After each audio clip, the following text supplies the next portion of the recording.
Hello, everybody, and welcome to another episode of the Glam Reaper podcast. I'm your host, Jennifer Muldowney, aka the Glam Reaper. And on today's episode, I would like to welcome the lovely Fawn. What a beautiful name from Glendale Nature Preserve. That is quite a mouthful, but I got it in the end. Fawn, welcome to the show. How are you, my love? Thank you so much for having me. We are a big fan of your podcast, so I'm glad to be here. This makes me so happy. What a lovely way to start. Well, thank you. Imagine if you started with, "We hate your podcast." You're in the wrong place if that's how you start. Get off the podcast. Fawn, your name is just so beautiful. Like, it's just such a Oh, lovely, thank lovely you. name. It really is. And it actually, I've never met a person that it more suits, honestly. No, we were supposed to meet at Dula Palooza. She did a gorgeous interview with the lovely Gabrielle from Greenwood Cemetery, who was there on our behalf. So tell us a little bit about what you do. So I do a lot of things around here. I wear many hats. Primarily, I am a resident caretaker. I guess that kind of sums it up. I'm on the board of directors for the nature preserve here, and what we do is green burial. We were the second green burial to open in the U.S. actually in the early 2000s. Yeah, and now we looked it up during one of the last podcasts we were on, and there's over 400 green burials now between US and Canada. So that is absolutely to go from number 2 to now seeing 400, that is so phenomenal. I'm so glad that green burial is accessible to so many of our population now. Wait, so you were the second It was 2002 or 2003. I always confuse the 2 dates. in 20 years. We now have 400 green burial spaces. Yes. Yes. Wow. It's phenomenal. I am a big advocate for just alternative disposition and death care in general, so to Yeah. see it expanding is phenomenal. I mean, it shows to the want as well, the need that's out there that people aren't setting these up to go out of business. So there's clearly a demand for it, which is People are dying to meet us. oh God. The dad jokes have started already. Oh dear. Oh my God. That's too funny. Now okay, I'm pretty confident most of my listeners at this stage, we're in season 6, know who we've a mixture of funeral professionals and then, regular people like me before I got into this business. But if you can just remind us or give us, because it is open to interpretation, I feel like, give us your version of green burial. What does that mean to you guys? So for us here at Glendale Nature Preserve, that is a body decomposing in the ground naturally how it's designed to do. We're organic material. We're meant to decompose, and that's what we're doing here. We're also a nature preserve. So the bodies that get buried here provide nutrients for the native habitat around us as well. So we're devoted to maintaining and restoring Florida habitats. What we do is no caskets with heavy metals, no vaults. A casket's not even needed if you don't want one. So you can be buried in a king size quilt or blanket. We do offer caskets from a local casketeer here in town that does wooden caskets that's 100% biodegradable. But most people just do a shroud, which is made Yeah. from cotton or natural fibers. And we bury 3.5 feet deep so that you're in the aerobic soil so that the air, the microbes, the fungus can all get to you a lot quicker and be able to provide nutrients for all around you. Okay. So that's excellent. Thank you very much for that explanation. And so what about how do you feel about people who, because I know in New York State we're kind of based between New York, DC, and Florida, and I know we're fresh to kind of DC and fresh to Florida pretty much, but I know in New York people often have to travel quite a distance to get to a green burial site. How do you feel about that? I mean, obviously that's, the carbon footprint and stuff like that. So that's an interesting conversation, how, and I know that comes up with terramation as well, with flying in the alfalfa, seeds and things like that. So what's your thoughts on that, if any? So thankfully, with the expansion of ring burial and alternative disposition in general, we have more facilities. So getting to a facility closest to you is becoming a lot more accessible than it Yeah. ever has been. I think in Florida, we now have four. Three of them are down south, and we're the only one up north. But you don't have to travel that far to find a green burial now, whether that be with us or another facility. Now we do accept bodies from out of state. There's 3 states, Arkansas, Louisiana, and Alabama that require embalming for transportation.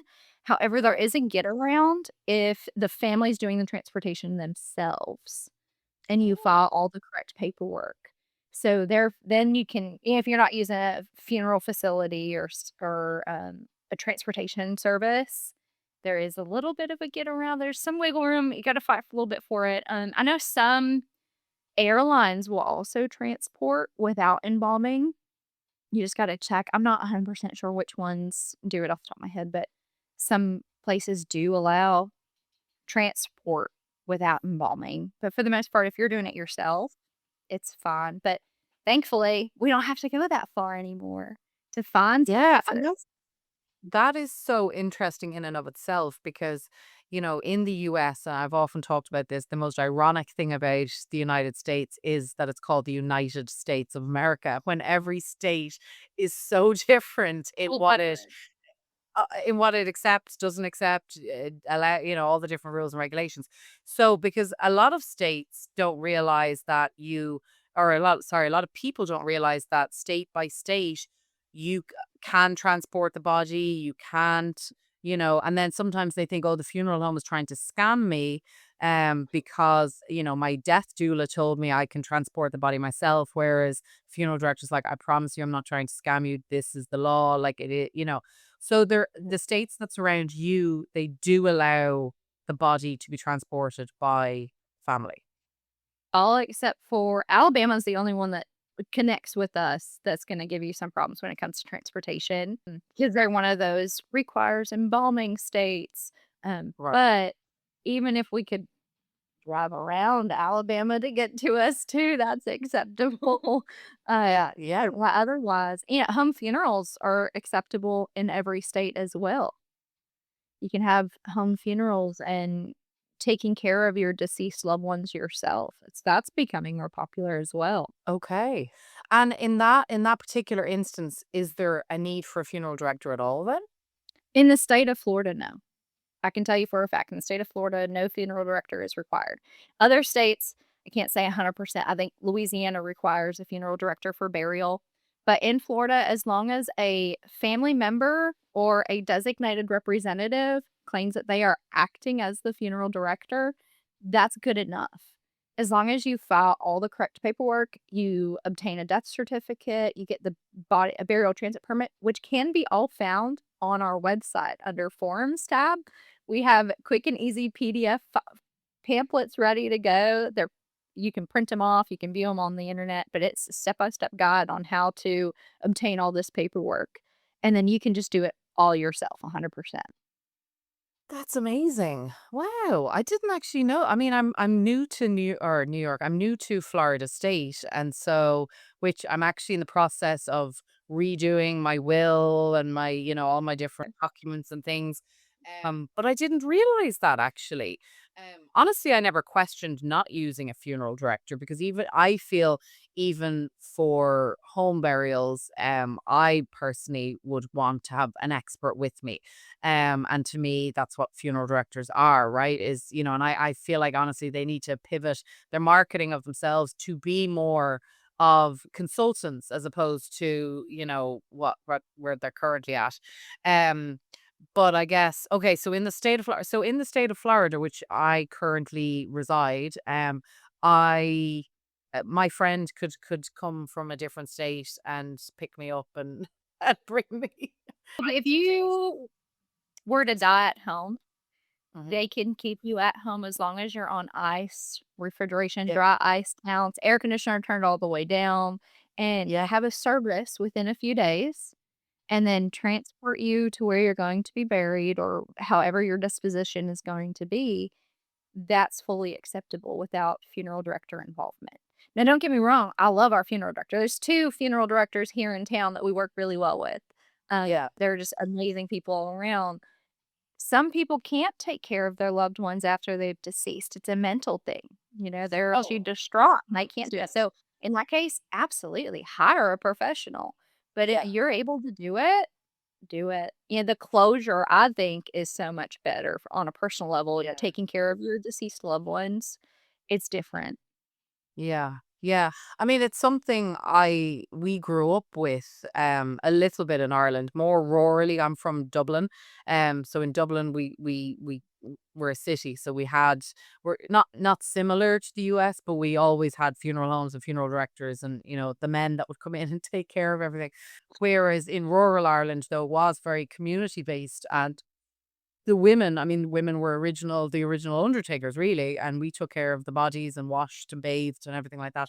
But a question I guess I'm fascinated with on this one is how do we regulate that, or how is that regulated though? Like, so a person dies in a funeral home. I mean, obviously a death certificate, so they have to be a doctor. They have to be medically assigned as deceased, and if post-mortems and things like it's not like you can just, you know, Yeah. After somebody passes away, you have 5 days to file a death certificate to get that taken care of at the vital statistics office.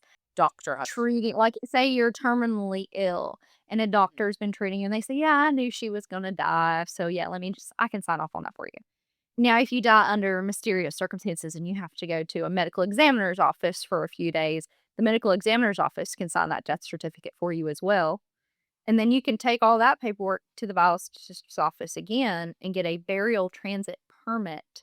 And that accompanies the body at all times. They can put your body in the back of a pickup truck with a cover on it and then bring you to the green burial site of your choosing and bury you there. And that's it. That's all that's required. Is as long as your paperwork is filed, your death certificate is filed, that's it. Wow. And you That's could very save interesting. thousands of dollars by doing that. Yeah.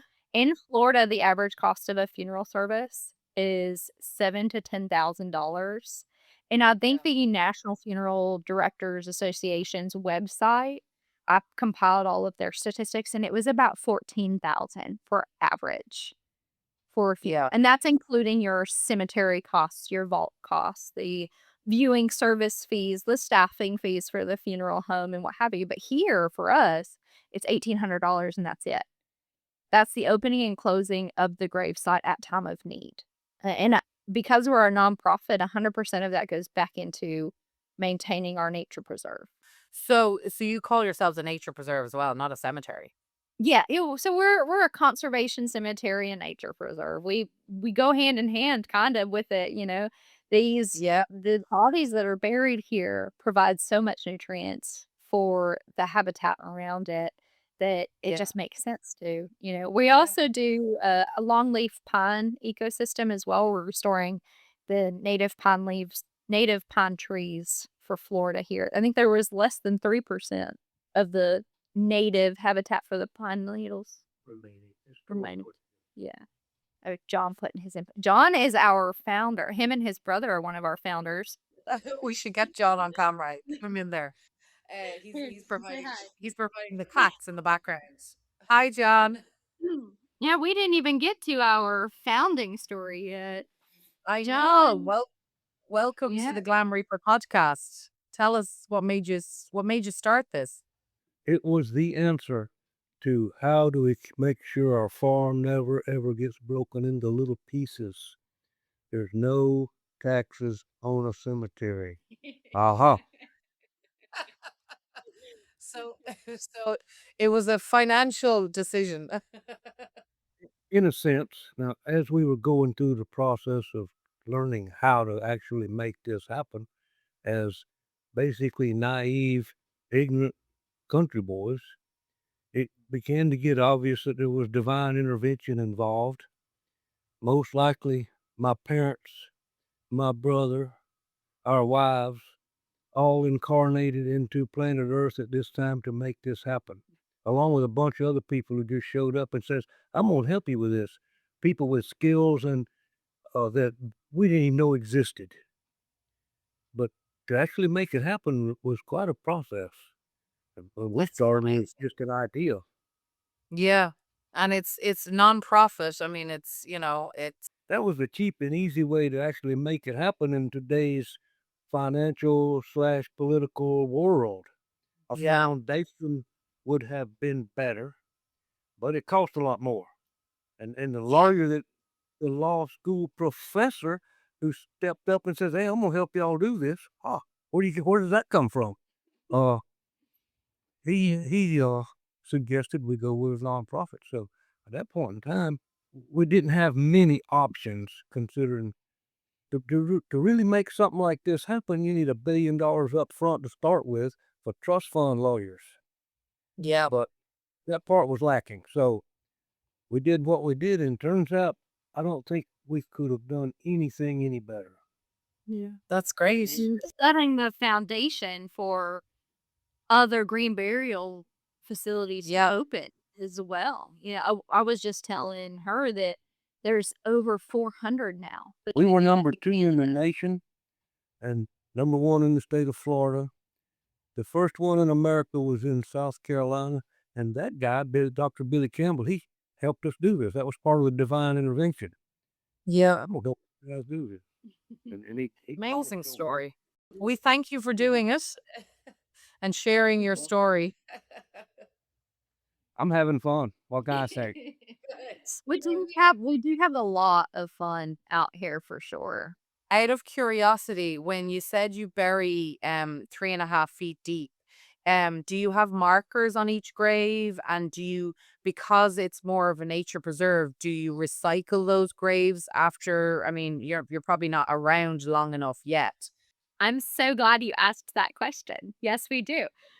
So we use recycled material, primarily brass and aluminum that we melt down here at our workshop. And we turn them into markers. Each marker gets two. You get a brass and an aluminum one. Brass goes at the head, aluminum at the feet. So that way we can tell orientation in the future. And Okay. after they set on a piece of rebar, we then hand stamp first, last name, birthday, and death date into each marker. So that's how we tell where the burial sites are. There's also a bit of a mound that's left over. So because we Right. don't use vaults, there's a bit of ground and dirt displacement. So every piece of dirt we dig out, we try to put back on top, and then you get the Yeah. test mound. So that way whenever things start to decompose or biodegrade in the grave itself, the settling isn't as noticeable and it's allowed to settle. Yeah. The state of Florida says we must be able to identify who's buried where forever. The markers that we make and some little maps that we make referencing numbered concrete posts on a grid in a pine forest. We send the family home with some copies of the map. One stays here, one stays at Fawn's house, one stays at my brother's house. This bureaucrat in Florida who called and asked, "How are you doing that part?" said, "That's better than most cemeteries." Look at us go. We're initiatives. It's fireproof, it's termite proof, it's rot fungus proof, and it should last on and on till Jesus comes or whenever. Different. I don't know if you can see it right here. So you get our mound here and then two posties on each end. Okay. Yeah, very good. Does ever do any graves have more than one person in it at a time, or No, we don't stack. So there's But 351 the acres. license that we operate under says we cannot stack bodies. Yeah. That's a $50,000 license that gives you that ability. Yeah. And there's so much property out here with 350 acres to choose from. wow? We don't have a need to even do that. We have so much space for when we go on tours, we don't even use a grid system. Most burial sites say, "Oh, we have a plot system. This plot's available, what have you." We don't do that. So if we're out and we're given a tour, either somebody's already passed or they're going to pass and they're picking out their own spot, If we're Yeah. driving around and the wind blows or a butterfly lands on a specific spot and you're like, that's it. Okay, we'll put down 2 flags, mark its geological location, and that's where you'll be buried. And then we try to leave room on the sides of you, so then that way, if your family wants to be buried with you in the future, there's room for them as well. But there's I think at the current we were gonna max out at, like, 22,000 whole body burials, and currently we have, like, 200. Future generations' problems. Well, hopefully, you never know. Maybe they'll all have decomposed enough that it'll be a whole new cycle of graves, maybe, or something. I don't know. Maybe, like, in 200 years from now, you never know. Yeah. 'Cause I know there's, overseas, they do that, Mhm. where they'll you rent your burial plot for so many years, and then they Yeah, I'm going to be going on a European tour for in May and June, where I'm going to be talking about the different disposition methods in each country and the different ways communities come together or don't around burials. So, being a European myself, we're unlike Europe. Because I always joke, I'm like each state is like a different country. It's like the United States is Europe, right? Like so in Europe, being Irish is very different from being German or French, and the way we do death is very different. So, yeah, I'm on a exploratory trip to sort of see exactly what we're at. So, I live for your adventures. I was like, she's off to the there, next phone, always doing something.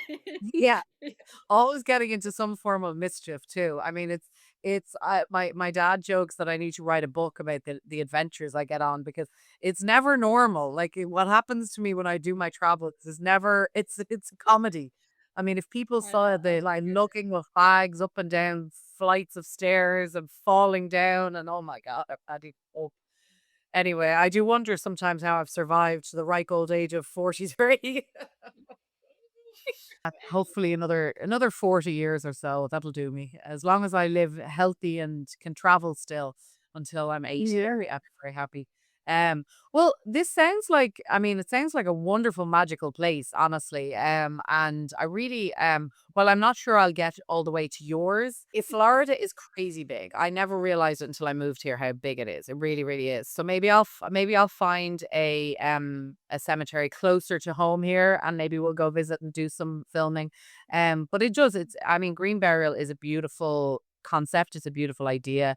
I mean, it's what we did ancestrally, all of us, before. Embalming didn't become popular in the US until the Civil War because they needed to find ways to get soldiers back home, and then it was Yeah, like, "Oh, hey, yeah, let's do this. Let's, try to preserve them and bring them back home." Then it, really took off as an industry. It's an yes, industry, yes, then yes. And yeah, and people love it, people hate it. It's everyone has their opinions on it and their thoughts on it. And the way I look at it is, it's like everything. What's for you isn't for me, and what's for me isn't for you. And that's what makes the world go round. We're such a wonderful, diverse, re group of people, and we have choice, we have free will, allegedly. So that's what I love about having access to funeral directors who are open-minded. A lot of funeral directors are not so open-minded to the yeah, home funeral concept, to the green burial concept, to yeah, termination. They're so against it. It's like you're still getting paid at the end of the day. If you were to open up your mind and be so more accepting of helping these families and file the paperwork for them, charge a small fee and let them do the rest, you're missing out on so much money. that's it. Yeah, it's pitching themselves more as consultants and experts, I think is the next level, rather than the old-fashioned way of maybe making money on caskets and merchandise and things like that. It's That we're never going to see again. yeah. And, grandma's not gonna know that silk pillow and the gold knobs and the beautiful hard oak wood casket that it's gonna get buried, and we're never gonna see that. Yeah. But at the same time, there are people, I have dear friends who are very adamant about the specific casket they want. Like They want the top line, and that's the thing. It's people are specific about their things, and it's very interesting of what people value at the end of the day. Yeah, my husband's great aunt just passed away recently, and she had a typical modern day funeral, and she had this bright pink casket that was covered in glitter. It was it was so cute. It was so on point for her. But she had this beautiful casket and like, oh my goodness. Valdosta, Georgia is where they're at. So, whatever funeral home that they were dealing with there at that time, yeah. She planned it all out as soon as she got diagnosed with, I believe it was cancer. I don't remember what Yeah. about cancer. She got diagnosed with her ailment. She went right to the funeral home, pre-planned everything, which I love pre-planning. Pre-plan at any age, because you never Yeah. know, always have an advance directive, always have a will, always say, "Hey, this is where I want my disposition to be," like, talk about it. 100%. Like, yeah. And any life changes, you go and you change it again, which is why I need to update mine because I'm a year saying that, so I actually need to just do it. We have, books here in our office for sale, Oh shit, I'm dead now, boss. and then this one here says, "Sorry, it's your problem now because I'm dead," and I it see. has, like, account informations, and I want to be buried at this place in this funeral home, or I want a home funeral, and these are my passwords, and this is my car insurance. Just having this with your will. We have a PDF that we actually provide for free to people. It was actually the appendices of my first book. And so I do an awful lot of pre-planning workshops and talks about this and stuff. And there's actually a 42-page, I think it is, document like that we send to people and we're like, it's free. But what's so interesting is how many people still don't avail of that. It's free and people still don't avail of it because people are afraid of just planning. And so, yeah, they think they're going to last forever. I don't know. Yeah. I mean, we're currently doing a document that incorporates a little bit more like a checklist of, your will, your advance directives, your funeral plan, your different things. So just because we're getting a lot of requests for that, we're not lawyers or anything of the sort, but just because people request it. So yeah, listen, no matter where you get it from, no matter what you do, I think both me and Fawn are telling you, if you're listening to this, get your plans together. Probably about 18 the first time I did my will. It had nothing in it, but it said, "Hey, this is what I want," just to have something in there. You never know. We're not promised tomorrow, and working in the death care industry, I can tell you, it can come at any moment. Yeah, Yeah. all the people we have buried here had plans tomorrow. Yeah. That's So, it. That's it. get your stuff in line, especially if you have children too. Yeah. Very important to do all that for the sake of Yeah. your child. Who do your kids go to? Who do your dogs go if you are a dog parent, who do your dogs go to? Who do your cats go to? It's so important that that was in your will. Exactly, exactly. Well, that is a brilliant end note for this podcast. Pre-plan your funeral, get your shit together.